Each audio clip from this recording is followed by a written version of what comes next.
جی السلام علیکم پیارے دوستوں، کیا حال ہے؟ امید ہے کہ آپ لوگ سب خیریت سے ہوں گے۔ اچھا جی، ہم نے جو بھی ریسنٹ ڈسکس کی ہیں وہ حضرت جبرائیل علیہ السلام تھے اور میکائیل، اسرافیل، اسرائیل، یہ چاروں بڑے بڑے جو ملائکہ تھے ان کے متعلق ہم نے کچھ معلومات حاصل کی ہے۔ اب ہم کچھ وہ ملائکہ ڈسکس کریں گے کہ جو زیادہ تر وہ مشہور نہیں ہیں یا ان کا زد خاص و عام لوگوں کو معلوم نہیں ہے اور زبان پر ان کا نام بھی نہیں آتا۔ ویسے ہم ان کو جانتے ہیں کہ کچھ ملائکہ ایسے ہیں کہ جن کی یہ ڈیوٹی ہیں، لیکن ان کا نام کیا ہے، کہ کن مواقعوں پر وہ زمین پر آئے ہیں اور کن مواقعوں پر وہ زمین پر نہیں ہے، ان سے متعلق ہم کچھ معلومات حاصل کریں گے۔ اس میں سب سے پہلے جو آج ہم ڈسکس کریں گے ملک القطر علیہ السلام، یعنی کہ یہ وہ ملائکہ ہیں جو کہ بارش کے اوپر جو مامور ہیں اور جن کا کام بارش برسانا ہے۔ اور دوسرا ہے میتا تروش علیہ السلام ہے، یہ پردوں کے سربراہ ہیں۔ تو سب سے پہلے بارش کے فرشتے سے متعلق ہم کچھ معلومات حاصل کرتے ہیں۔ اچھا، بنیادی بات جان لیں کہ یہ وہ وہی فرشتے ہیں جنہوں نے حضرت امام حسین علیہ السلام کی جو شہادت کا خبر تھی وہ حضور علیہ السلام کو پہنچائی تھی۔ اس میں حضرت امام بغوی ہیں اور حضرت امام احمد بن حنبل ہیں، اور دیگر طرق سے بھی حدیث موجود ہے ہمارے پاس۔ ایک تو حضرت اما عائشہ صدیقہ رضی اللہ تعالیٰ عنہ سے ہے اور دوسری حضرت انس سے مروی ہے۔ تو حضرت انس فرماتے ہیں کہ ایک دفعہ یہ بارش کے فرشتے جو ہیں ملک القطر جو ہیں وہ اپنے لیے اللہ رب العزت تعالیٰ سے دعا کی انہوں نے اور اجازت طلب کی کہ میں آپ کے رسول سے ملنا چاہتا ہوں، حضرت محمد صلی اللہ علیہ وسلم سے۔ تو نبی کریم علیہ السلام سے ملنے کی اجازت مل گئی، تو یہ زمین پر آئے۔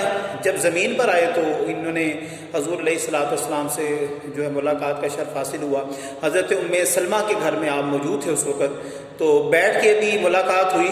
تو ساتھ ہی حضور علیہ السلام نے فرمایا کہ ام سلمہ وہ دروازہ جو ہے بند کر دو اور کسی کو اندر مت آنے دینا، ہم ذرا کچھ دیر باتیں کر لیں۔ تو حضرت ام سلمہ کہتی ہیں کہ میں جیسے ہی دروازے کی طرف گئی دروازہ بند کرنے کے لیے، تو وہاں پر حضرت امام حسین رضی اللہ تعالیٰ عنہ آپ تشریف لائے۔ تو جیسے ہی حضرت امام حسین اندر آئے تو دروازہ ظاہری بات ہے میں نے پھر بند کر دیا۔ تو جیسے ہی وہ اندر آئے حضور علیہ السلام کے کاندھے مبارک پر، پیٹھ پر وہ سوار ہو گئے اور آپ کے ساتھ کھیلنے لگے۔ جس طرح آپ کو پتہ ہے اکثر بچے اپنے نانا سے، دادا سے یا بزرگ تایا جان سے بچے جس طرح کھیلتے ہیں، حضور علیہ السلام نے پیار کرنا شروع کر دیا، آپ کو جو چہرے کو آپ کو بوسہ دیا، آپ کے ساتھ بھی کھیلنے لگے۔ تو حضرت جو قطر علیہ السلام ہیں جو بارش کے فرشتے ہیں، ان کی جن کی یہ ڈیوٹی ہے، وہ دیکھ رہے تھے کہ حضور علیہ السلام کس طرح حضرت امام علی مقام سے محبت کر رہے ہیں۔ تو عرض کی کہ اللہ کے رسول آپ بہت محبت کرتے ہیں ان سے؟ حضور علیہ السلام نے فرمایا بالکل میں بہت محبت کرتا ہوں۔ تو ملائکہ نے کہا، فرشتے نے کہا کہ اچھا کیا میں آپ کو خبر دوں ان سے متعلق؟ آپ نے فرمایا جی دیں۔ انہوں نے عرض کی کہ عنقریب آپ کے جانے کے بعد آپ کی امت انہیں قتل کر دے گی، شہید کر دے گی۔ تو حضور علیہ السلام جیسے کچھ دیر کے لیے رک سے گئے، تو انہوں نے عرض کی اگر آپ چاہیں تو میں آپ کو وہاں کی مٹی بھی لا کے دکھا سکتا ہوں۔ تو پھر آپ نے وہاں سے اپنا ہاتھ اس طرح ہوا میں لہرایا اور مٹی جو ہے وہ ہاتھ میں آئی۔ تو ام سلمہ کہتی ہیں حضور علیہ السلام نے وہ مٹی دیکھی۔ کچھ روایات میں ملتا ہے کہ آپ کی آنکھوں سے آنسو بھی جاری ہوئے۔ پھر وہ حضرت ام سلمہ نے اس کو اپنے دوپٹے میں پلو میں اس کو باندھ دیا۔ آپ نے دیکھو پرانی عورتوں کی یہ عادت ہے کہ کسی چیز کو سنبھال کے رکھنا ہو یا کہ جس چیز کی زیادہ ضرورت ہو یا آپ کے لیے بہت امپورٹنٹ ہو، اس کو خواتین جو ہے نا، پرانی جو بزرگ خواتین تھیں، وہ اپنے پلو کے ساتھ دوپٹے کے ساتھ باندھ لیتی تھی۔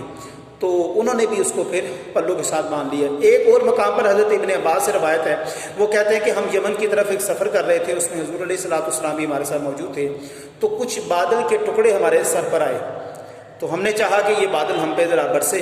تو جیسے ہی انہوں نے بادل دیکھا تو دعا کی، یا رسول اللہ اگر آپ دعا فرمائیں تو آپ نے فرمایا نہیں، ابھی یہ بادل جو ہیں ملک جو قطر ہے جو فرشتہ ہے بارش کا میرے پاس آیا اور اس نے مجھے خبر دی کہ یہ میں یمن کی طرف لے کر جا رہا ہوں اور وہاں پر ایک وادی جراح ہے، وہاں پر ان کو میں نے برسانا ہے، لہٰذا۔ تو پھر آپ نے کچھ نہیں فرمایا۔ اچھا جی، ایک اور واقعہ اس میں آتا ہے، وہ واقعہ بڑا دلچسپ اور خوبصورت ہے، اور یہ حضرت ابو ہریرہ رضی اللہ تعالیٰ عنہ سے روایت ہے کہ ایک مرتبہ رسول اللہ صلی اللہ علیہ وسلم تشریف فرما تھے اور آپ نے فرمایا کہ جنگل میں ایک شخص تھا اور بادل گرجنے کی اس نے آواز سنی۔ آپ کو پتہ ہے کہ اکثر جب بادل ہوتے ہیں، گرجتے ہیں بادل، ان کی آواز آتی ہے۔ تو اس شخص نے اس بادل کی گرج کو سنا، لیکن اس نے ایک عجیب معاملہ کیا دیکھا کہ اس گرج کے اندر ایک اور آواز بھی تھی، اور اس نے وہ آواز کلمات فلاں بن فلاں کے باغ میں جا کے کو مطلب برسا دو، وہاں پر جا کے وہاں پہ پانی پھیلا دو، اس طرح کے کلمات ہیں۔ وہ بڑا تعجب کیا کہ یہ کیا سلسلہ ہے۔ اچھا جی، وہ چل دیا اور بارش کے پیچھے بادل کے پیچھے پیچھے چل دیا، یہاں تک کہ وہ کہتا ہے کہ وہ ایک کالی چٹان کے اوپر جا کے، خالی میدان تھا، وہاں پر جا کے بارش جو ہے وہ خوب برسنے لگی، یہاں تک کہ وہ بھر گیا پانی سے۔ اور اس کے بعد پھر وہاں سے ایک ندی سے نکلی، ندی سے نالا نکلا، وہ پانی آگے چلتا گیا۔ وہ کہتے ہیں میں پانی کے شخص کہتا ہے میں پانی کے پیچھے پیچھے جاتا رہا، یہاں تک کہ ایک شخص اس نالے سے اپنے باغ کو پانی لگا رہا تھا۔ جب پانی لگا رہا تھا تو اس نے دیکھا کہ یہ شخص کون ہے۔ اس نے کہا جی آپ کا نام کیا ہے؟ اس نے کہا جی آپ کیوں پوچھ رہے ہیں؟ اس نے کہا آپ بتائیں۔ جب انہوں نے بتایا کہ میرے نام فلاں ہیں، تو انہوں نے کہا کہ میں نے سیم نام جب بادل گرجے تھے تو اس وقت سنا تھا۔ میں کیا سنا تھا؟ جی میں نے یہ سنا تھا۔ اچھا، پھر اس نے سوال کیا کہ آپ ایسا کیا کرتے ہیں کہ آپ کے لیے اس میں یہ بارش کا اللہ تعالیٰ نے ایک بڑا نظام رحمت والا کیا ہے؟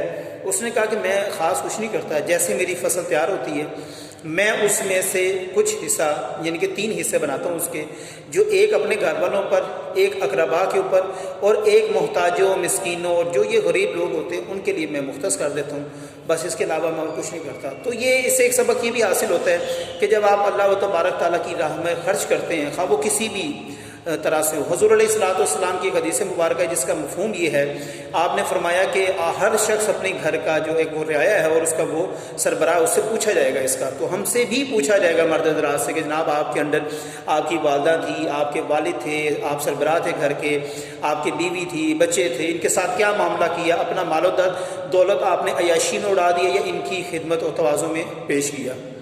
اچھا جی، دوسرے جو فرشتے ہیں وہ میتا تروش علیہ السلام، یہ پردوں کے سربراہ ہیں، اور اس میں اس سے پہلے کی بات جان لیں کہ یہ کچھ ان کے پاس معلومات بہت ڈیپلی معلومات ہیں، اور اس کے بارے میں حضرت ربیع بن انس رضی اللہ تعالیٰ عنہ سے روایت ہے، وہ کہتے ہیں کہ پہلا آسمان جو ہے، اب یہ آسمان کن کن چیزوں سے کیسے کیسے بنا ہے اور اس کی کیا کیا کیٹیگریز ہیں، انہوں نے یہ بیان فرمائی ہیں۔ اس میں فرماتے ہیں کہ سب سے پہلا آسمان جو ہے وہ جمع شدہ ایک لہر ہے، اس سے بنا ہوا ہے، جبکہ دوسرا آسمان سفیر مرمر سے بنا ہوا ہے، یہ بڑا قیمتی پتھر، بڑا خوبصورت پتھر ہے، اور تیسرا جو آسمان ہے وہ لوہے کا بنا ہوا ہے، جبکہ چوتھا آسمان تانبے کا ہے، جبکہ 5واں آسمان چاندی کا ہے، اور آخری اور 7واں آسمان جو ہے وہ سونے کا ہے۔ اس سے آگے کی جو معلومات ہے وہ جناب حضرت ان کے پاس ہے، میتا تروش علیہ السلام کے پاس ہے، یہ جو فرشتے ہیں، اور ان کے وراثت سے حضور علیہ السلام کو پتہ لگا اور حضور نے ہمارے پاس اس چیز کو بیان فرمایا۔ وہ کہتے ہیں 7واں جو آسمان ہے وہ سرخ یاقوت کا ہے، جبکہ چھٹا جو تھا وہ سونے کا تھا، اور پھر ان کے اوپر نور کے صحرا ہیں، اس کے اوپر پھر نور کے صحرا ہیں، اور ان کے اوپر کا علم اللہ کے پاس یا موکل بالعجب، یعنی پردوں کا فرشتہ کے سوا کوئی نہیں جانتا کہ اس کا نام یا اس سے آگے کیا ہے۔ یہ 2 ایسے ملائکہ تھے جو بہت ہی ہمارے زندگی میں دنیا میں ان کا ایک کردار ہے، بارش برسانا، بادل لے کے ادھر جانا، لیکن بچوں کو اس سے متعلق آگاہی نہیں تھی۔ امید ہے کہ آج کی آپ کی اس ویڈیو میں آپ کو بہت سی معلومات ملی ہوگی۔ انشاءاللہ تعالی نیکسٹ بھی اسی طرح مزید ایسے ملائکہ کا ہم ذکر کریں گے کہ جو زد خاص و عام نہیں ہیں، تاکہ طلباء کے پاس ایک مستند قسم کی معلومات ہو جس میں احادیث کی روح سے ہم جو تمام چیزیں بیان کرتے ہیں۔ اور اگر آپ کو ویڈیو اچھی لگی ہو تو حسب معمول آپ اس کو دوستوں تک پہنچائیں، اور چینل کو زیادہ سے زیادہ سبسکرائب کریں، لائک کریں اور شیئر کریں۔ جزاک اللہ، اللہ حافظ۔